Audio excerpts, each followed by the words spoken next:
When my grandmother Eleanor passed away last spring, she left me $230,000. I never asked for it. I never expected it. But I had been the one who stayed with her through 3 years of Alzheimer's, the one who held her hand during the worst nights, the one who made sure she never felt alone. My brother Bradley had always been the golden child in our family, the one who could do no wrong.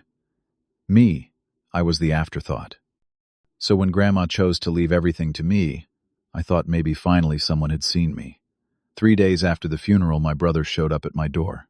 Before I tell you how my own brother tried to destroy everything I had, let me know where you are watching from in the comments below. And if you have ever dealt with family betrayal, hit that like button because you will want to hear how this ends. Make sure to subscribe because stories like this need to be heard. Now let me take you back to that day when everything changed. It was a Tuesday afternoon when I heard the knock. I was not expecting anyone. The funeral had been small, quiet, just the way Grandma would have wanted it. I opened the door to find Bradley standing there with his fiancée, Sienna. My brother looked like he always did, perfectly put together with his athletic build and styled hair that probably took 20 minutes to get just right. He wore a designer jacket that cost more than my monthly rent. Sienna stood beside him, tall with blonde highlights that caught the afternoon sun, clutching a handbag I recognized from a luxury brand billboard downtown. Her smile was sweet, but something about it felt rehearsed. Bradley did not say hello. He did not ask how I was holding up. He walked straight into my living room like he owned the place and turned to face me. "Where is everyone else?" he asked. I told him it was just me. His eyes narrowed slightly. "We need to talk about the inheritance," he said. I felt my stomach tighten. I had known this conversation was coming, but I had hoped for more time. I told him Grandma had left it to me. His face changed instantly, shifting from confident to shocked to angry in the span of 3 seconds. "What do you mean? She left it to you?" he said, his voice rising. I tried to explain calmly. Grandma had made her decision. She had her reasons. But Bradley was not listening. He started pacing my small living room, running his hands through that perfect hair. Sienna placed a hand on his arm, whispering something I could not quite hear. Then she turned to me, with that same practiced smile. "Can we sit down and talk about this?" she asked. Her voice was honey smooth, like she was trying to sell me something. They sat on my couch without waiting for an invitation. Sienna pulled out an iPad from her oversized bag and started swiping through photos. "These are the venues we have been looking at," she said, turning the screen toward me. The images showed a gorgeous beachfront resort in Hawaii, white sand, stretching into turquoise water palm trees swaying against a sunset sky. It was the kind of place people saw in magazines and dreamed about. "Our dream wedding," Sienna continued. "We have already put down a $20,000 deposit." Bradley leaned forward, his elbows on his knees. "The total cost is $300,000, he said. "We need $280,000 more." He looked at me expectantly, like I was supposed to immediately understand what he wanted. I stayed quiet, waiting. "Look, Dan," Bradley said, using that tone he always used when he was about to ask for something big. "We are family. Grandma would have wanted us to be happy. You should split the inheritance with me. It is only fair." I felt something cold settle in my chest. Fair. The word hung in the air between us. I thought about the 3 years I had spent caring for Grandma while Bradley was too busy building his real estate career. I thought about the nights I slept on the uncomfortable chair beside her hospital bed when she had pneumonia. I thought about how she would call my name in the middle of the night, scared and confused, and I would be there to calm her down. Bradley had visited maybe 5 times in 3 years. 5 times. I told him no. I said Grandma had made her choice, and I was going to respect it. The room went silent. Bradley's face turned red. "You manipulated her," he said, his voice tight with anger. "She was sick. She did not know what she was doing." I felt the accusation like a slap. I stood up, my own anger rising now. "Grandma was perfectly clear when she made her will," I said. "She had her lawyer present. Her doctor confirmed she was mentally competent. This was her decision, not mine." Sienna jumped in her sweet voice, turning sharp. "This is so selfish, Dan. We are talking about one day, the most important day of our lives. Do you really want to be the reason we cannot have our dream wedding?" I looked at her, this woman I barely knew, and felt something break inside me. "Your dream wedding is not my responsibility," I said quietly. Bradley stood up, his fists clenched at his sides. "You are making a huge mistake," he said. "We could fight this in court. We could prove she was not in her right mind." I walked to my desk and pulled out a folder. Inside were copies of everything. The will notarized and witnessed. The doctor's statement about Grandma's mental capacity. The lawyer's notes from their meeting. I had known this might happen, so I had come prepared. I showed Bradley the documents. He barely glanced at them before shoving them back at me. "This is not over," he said. Sienna grabbed her iPad and followed him to the door. As they left, Bradley turned back one more time. "You will regret this," he said. Then they were gone, the door slamming behind them so hard my windows rattled. I stood there in my empty apartment feeling drained and hollow. My phone buzzed on the coffee table. A text from my mother. "Why are you being so difficult? Bradley needs this." I did not reply. I sat down on the couch, still warm from where my brother had been sitting, and wondered if I had just made the biggest mistake of my life. Or if I had finally done something right. The calls started the next day. My mother phoned 3 times before I finally answered. Her voice was strained, tired. Patricia had always been soft-spoken, but now there was an edge to her words. "Why are you doing this to your brother?" she asked.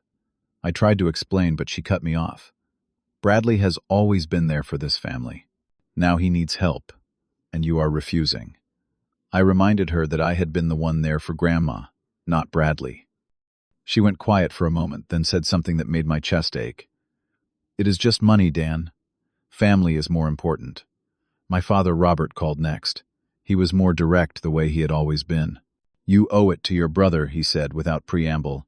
"He is family. Blood is blood." I asked him if he remembered who took care of Grandma when everyone else was too busy. He cleared his throat uncomfortably. "That was your choice," he said. "Nobody forced you to do that." The words stung more than I expected. I hung up without saying goodbye. The pressure kept building. My Aunt Linda called to tell me I was tearing the family apart. Cousins I had not spoken to in years suddenly had opinions about my choices. 2 of them unfriended me on social media. One cousin, who I had helped move apartments just 6 months earlier, sent me a message calling me greedy and heartless. The family group chat, which had been quiet since the funeral, exploded with messages about family loyalty and doing the right thing. Nobody mentioned the 3 years I spent caring for Grandma. Nobody asked how I was handling her death. I started to doubt myself. Late at night, I would lie awake and wonder if I was being selfish. Maybe I should just give Bradley half. Maybe that would bring peace to the family. But then I would remember Grandma's face during one of her lucid moments, about 6 months before she died. She had grabbed my hand with surprising strength and said, "You are the only one who really stayed. I want you to have something good, something that reminds you that your kindness mattered." Those words had meant everything to me. I could not betray them, even if it meant standing alone. 4 weeks after the funeral, I was checking my email when something caught my eye. A message from my bank with the subject line, "Request for wire transfer confirmation." My heart started racing. I had not requested any wire transfer. I opened the email immediately. It stated that someone had submitted paperwork requesting the transfer of $200,000 from my inheritance account to an external account. The transfer was pending approval, waiting for my verbal confirmation. I grabbed my phone and called the bank, my hands shaking so badly I almost dropped it twice. The representative who answered was named Gloria. She had a calm, professional voice that helped slow my racing thoughts. I explained that I had never authorized any transfer. She asked me to hold while she pulled up my account. After what felt like an eternity, she came back on the line. "Mr. Thompson," she said, "we have paperwork here with your signature and a notary stamp. It requests the transfer of $200,000 to an account listed as Bradley Thompson Wedding Fund." The room spun. I told Gloria I had never signed anything. She assured me they would freeze my account immediately and launch an investigation. She said they would email me scanned copies of the documents within the hour. I thanked her and hung up, then sat staring at my phone, trying to process what had just happened. My brother had tried to steal from me. Not just money. He had tried to steal what Grandma had left me, what she had wanted me to have. The email arrived 30 minutes later. I opened the attachment with trembling fingers. There it was, a wire transfer request form with my name printed at the top. Below it was a signature that looked remarkably like mine, flowing and confident. But I had never signed this document. I had never even seen it before. The notary stamp in the corner looked official, complete with a seal and a signature from someone named Robert Martinez. Below the notary information was the destination account Bradley Thompson Wedding Fund. I sat there staring at the document for a long time. My brother had forged my signature. He had created fake paperwork with a fake notary stamp. He had actually tried to steal $230,000 from me. And he had been confident enough in his plan to name the receiving account after himself. The audacity of it was almost impressive. Almost. I knew I needed help. This was beyond anything I could handle alone. I searched online for lawyers specializing in estate fraud and found a firm downtown with good reviews. I called and explained my situation to the receptionist. She put me through to an attorney named Marcus Rivers. His voice was deep and reassuring, the kind of voice that made you feel like problems could be solved. He listened to my story without interrupting, then asked me to email him copies of everything. 2 hours later, Marcus called me back. "This is clear forgery," he said, "and it is a serious crime. Wire fraud, identity theft, potentially more depending on what we find." He recommended hiring a private investigator to trace how Bradley had obtained my signature and created the fake notary stamp. He knew someone good, he said. Someone discreet. Her name was Jasmine Cole. I met Jasmine at a coffee shop the next morning. She was younger than I expected, maybe early 30s, with sharp eyes that seemed to take in everything at once. She listened to my story while taking notes in a small leather notebook. When I finished, she asked for access to any old correspondence between Bradley and me. "Anything with your signature on it," she said. "Birthday cards, letters, anything at all." I thought back. Years ago, when Bradley and I had still been close, we used to send birthday cards. I probably had some saved in a box somewhere. It took me 3 days, but I found them. Old cards from birthdays and holidays, back when our relationship had been different. Some had my signature at the bottom. I gave copies to Jasmine. A week later, she called me with news. She had traced the notary stamp. It was fake, purchased from someone on the dark web who specialized in creating fraudulent documents. More damning, she had found email evidence. Bradley had contacted this person, sending them a scanned image of my signature from one of those old birthday cards. He had paid $3,000 for the fake documents. But Jasmine had found something else too. She showed me Sienna's Instagram account. The most recent post from 2 days ago showed a photo of a beach at sunset, with the caption, "Dreams coming true." She had tagged the Hawaiian resort. In the comments, friends were congratulating her on the wedding. Someone asked about the date. June 15th, Sienna had replied. "Cannot wait." They had confirmed the venue. They had invited 300 guests. They were so confident the plan would work that they were already celebrating. I felt sick. This was not a desperate act. This was calculated. Bradley had planned this carefully, convinced he would get away with it. He probably thought I would never notice until the money was gone, and by then, it would be too late. Marcus said we had more than enough evidence. The question now was what I wanted to do. I could press charges. It would mean police involvement possible, jail time for Bradley. Or I could confront him privately and try to resolve this within the family. I thought about it for exactly one night. Then I told Marcus I wanted to confront Bradley face to face, but I wanted Marcus there with me. I wanted my brother to know I knew everything. I wanted to see his face when he realized his plan had failed. Marcus agreed. We drove to Bradley's condo the next evening, a high-rise downtown with a doorman and everything. The kind of place that screamed success. Bradley answered the door in casual clothes, a surprised look crossing his face when he saw me with Marcus. "What is this about?" he asked, but his eyes were already calculating. "We need to talk," I said. He let us in reluctantly. Sienna was there too, sitting on their white leather couch with her phone. She looked up confused. "Bradley, what is going on?" she asked. I did not waste time. "You forged my signature," I said. "You tried to steal my inheritance." Bradley's face went carefully blank. "I do not know what you are talking about," he said. Marcus stepped forward, pulling out a folder. "We have the forged documents," he said calmly. "We have the fake notary stamp. We have the email trail showing you purchased these forgeries. We have everything." The silence that followed was deafening. Sienna stood up, her face pale. "Bradley," she said slowly. "What did you do?" Bradley's mask finally cracked. He looked at me with pure anger. "You forced me to do this," he said, his voice rising. "You were being selfish. That money should be ours. Grandma would have wanted us to have it if you had not manipulated her. Sienna backed away from him. "You told me your grandmother wanted us to have the money," she said. "You said she had promised it to you." Bradley turned on her. "She would have if she was not sick and confused. Dan took advantage of her." He pointed at me, his hand shaking. "You have always been jealous of me. You have always wanted what I have. This was your chance to hurt me, and you took it." I stared at my brother, this person I barely recognized. "You committed a felony," I said quietly. "I have all the evidence." Bradley laughed, but it sounded hollow. "You would not turn in your own brother," he said. "You do not have the guts." I looked him straight in the eye. "Watch me."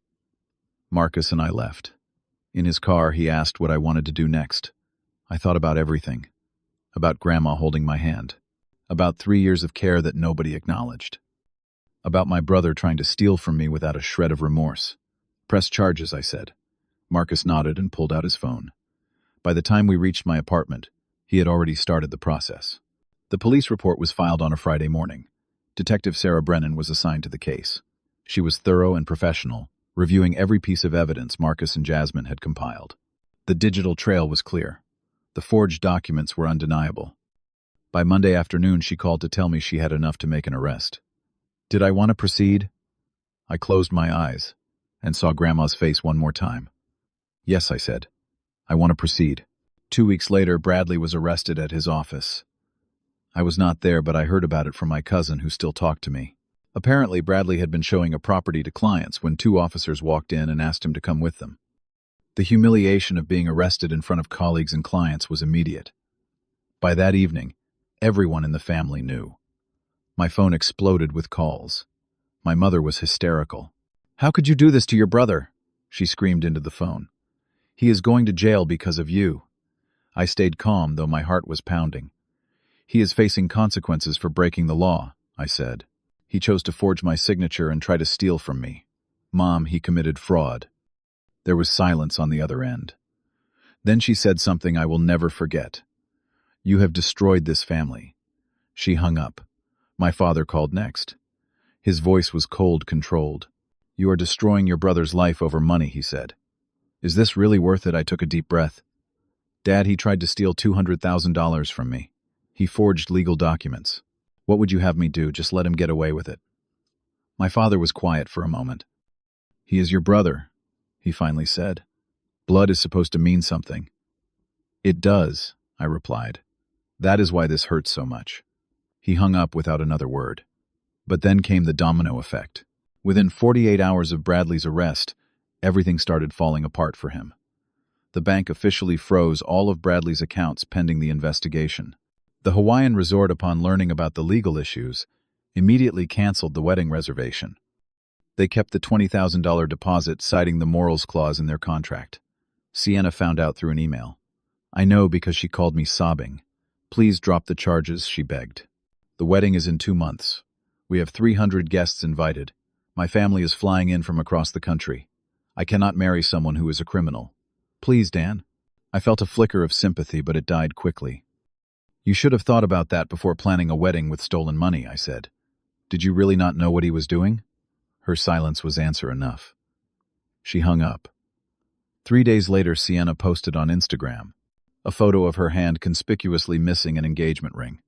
The caption read, "When you discover someone's true character, sometimes the hardest thing and the right thing are the same." She had tagged several accounts, but not Bradley's. In the comments, people were asking what happened. She did not respond, but her friends were speculating wildly. By the end of the week, everyone knew the engagement was off. Bradley's real estate firm suspended him pending the outcome of the criminal investigation. Several of his biggest clients pulled out, uncomfortable working with someone accused of fraud. His income, which had been substantial, dropped to zero almost overnight. I heard through the family grapevine that he had to move out of his expensive downtown condo and into a much cheaper apartment across town. Everything he had built was crumbling. The family reaction was split. Some relatives dug in, insisting blood was thicker than water, and I was wrong to press charges. But others started asking questions. "Wait, Brad actually forged documents?" my cousin Jessica asked when she called. "He actually tried to steal from you." When I confirmed it, she went quiet. "I did not know the whole story," she said. "I thought you were just being stubborn about sharing. I am really sorry, Dan. My Aunt Linda called too. She sounded tired. Your mother has been calling me nonstop, she said, telling me to talk sense into you. But Dan, if what everyone is saying is true, if Brad really did forge your signature, then he brought this on himself. She paused. We spoiled him. Your uncle and I always said your parents babied Brad too much. Maybe this is the wake-up call he needed. Even my mother started to crack. One evening about a month after Bradley's arrest, she called. Her voice was quiet, defeated. Maybe we did spoil him too much, she admitted. But Dan, he is still your brother. He made a mistake. I gripped the phone tightly. Mom, this was not a mistake. This was a calculated plan to steal from me. He paid someone $3,000 to create fake documents. He was confident enough to name the account after himself. This was deliberate. She started crying. I wanted to comfort her, but I also needed her to understand. I loved Grandma, I said. She trusted me with her wishes. I cannot let that be stolen even by family. That Thanksgiving, there was no family dinner. The fracture was too deep. My parents spent the holiday with Bradley, who was out on bail awaiting trial. I spent it alone in my apartment, with takeout Chinese food and an old movie. It should have felt lonely, but instead it felt peaceful. Like I could finally breathe. Bradley's lawyer eventually advised him to take a plea deal. Fighting the charges would be expensive and the evidence was overwhelming. In January, Bradley pleaded guilty to attempted fraud and forgery. The judge sentenced him to 2 years probation, 300 hours of community service, and mandatory restitution. He had to pay back all my legal fees, which totaled $15,000. The criminal record would follow him for the rest of his life, affecting his career prospects and his ability to ever work in finance or real estate again. His lawyer made him write an apology letter to me as part of the plea agreement. It arrived in the mail on a Tuesday. I opened it standing in my kitchen. The words were there on the page. I am sorry for what I did. I made a poor choice. I hope someday you can forgive me. But even in the apology, I could read between the lines. There was no real remorse, just resentment. No acknowledgement of why what he did was wrong, just regret that he got caught. At the bottom, he had written, I hope you are happy now. You got what you wanted. I did not respond. Marcus had advised me not to engage. 6 months later, sitting in my apartment looking at old photos of Grandma and me, I finally felt something settle inside me. Not happiness exactly, but peace. The kind of peace that comes from knowing you did the right thing, even when it was hard. The months after the court case were harder than I expected. I had thought that once Bradley faced consequences, I would feel vindicated. Instead, I felt empty. I was cut off from most of my family. The few relatives who still talked to me did so quietly, carefully, like I was made of something fragile. I spent a lot of nights alone questioning every decision. Did I do too much? Should I have just let it go? The doubts circled like vultures. I started seeing a therapist. Her name was Dr. Helen Kwan, and she had kind eyes and a direct way of speaking that I appreciated. In our first session, I told her everything. When I finished, she leaned back in her chair. Standing up for yourself does not make you the villain, she said. Even when other people try to convince you, it does. Over the following weeks, she helped me understand something important. I was not protecting just money. I was protecting Grandma's trust, her final wishes, and my own sense of self-worth. Grandma had not just left me money. She had left me trust. She had seen me, really seen me in a way my parents never had. She had recognized the sacrifices I made and wanted to honor them. By fighting for that inheritance, I was honoring her. Dr. Kwan helped me see that letting Bradley steal it would have been a betrayal of everything Grandma and I had shared. Those 3 years of care mattered. They were worth fighting for. Slowly, I started rebuilding my life. Aunt Linda became a regular presence, calling every Sunday to check on me. She told me stories about Grandma that I had never heard stories from before I was born. It felt like getting back pieces of someone I had lost. A couple of my cousins, the ones who had apologized, started inviting me to things again. Small gatherings, nothing too intense. It was awkward at first, but it got easier. I joined a support group for people dealing with family estrangement. Sitting in that circle of strangers who understood what it felt like to be cut off from family was oddly comforting. I was not alone in this.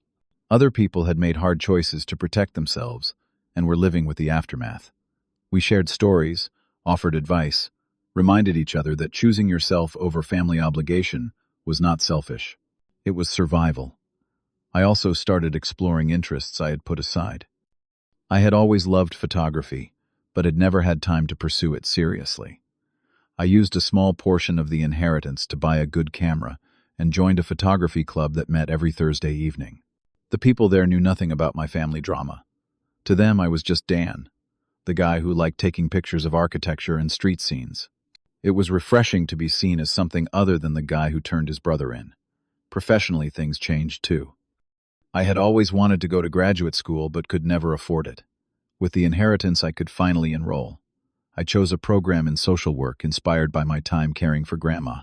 I wanted to help other families navigate the difficult waters of aging and illness. My first semester was challenging but fulfilling in ways my old job never had been. I also started volunteering at a nursing home across town. It was my way of honoring Grandma's memory. The residents there reminded me of her in small ways. Their stories, their wisdom, the way they lit up when someone took time to really listen. One woman, Mrs. Yang, was especially kind to me. She was 92 and sharp as a tack. One afternoon, after I had been volunteering for about 3 months, she grabbed my hand. "You have a good heart," she said. "I can see it. Do not let anyone dim that light, okay?" Her words stayed with me for days. Through all of this, I was learning to rebuild my sense of self-worth without needing my family's approval. For so long, I had been the forgotten child, the one who did not quite measure up to Bradley's shine. But Grandma had seen something different. And now slowly I was starting to see it too. I was strong. I was capable of standing up for what was right even when it cost me everything. That was worth more than any inheritance. Then on a Saturday afternoon, about a year after the court case, I heard a knock on my door. I opened it to find my father standing there. Robert looked older than I remembered, more tired. His eyes were red-rimmed. "Can I come in?" he asked quietly. I stepped aside and let him enter. We sat in my living room, the same room where Bradley had demanded the inheritance what felt like a lifetime ago. My father did not speak for a long moment.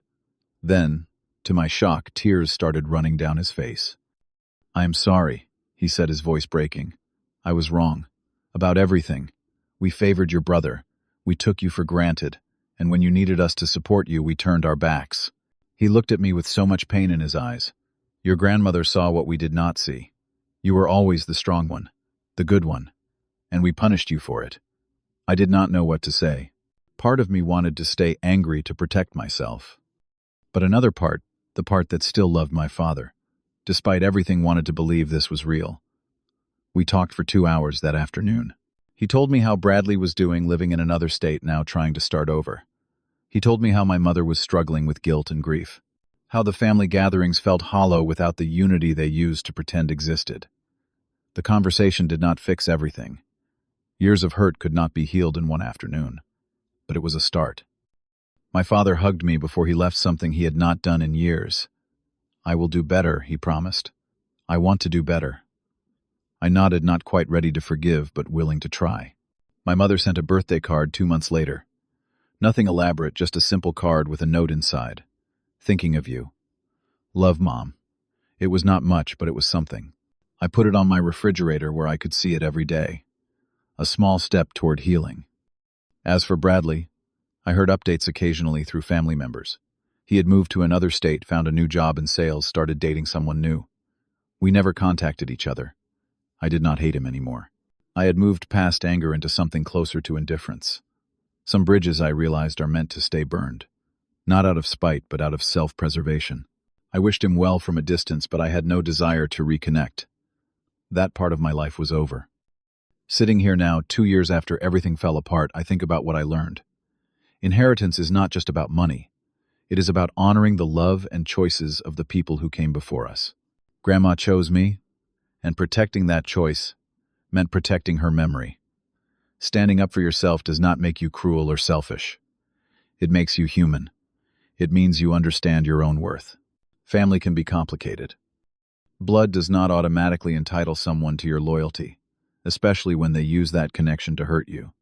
Self-respect is not negotiable, not even for the people who share your last name. Being the forgotten child taught me resilience that Bradley, the golden child, never had to develop. He crumbled when things got hard because he had never learned how to stand on his own.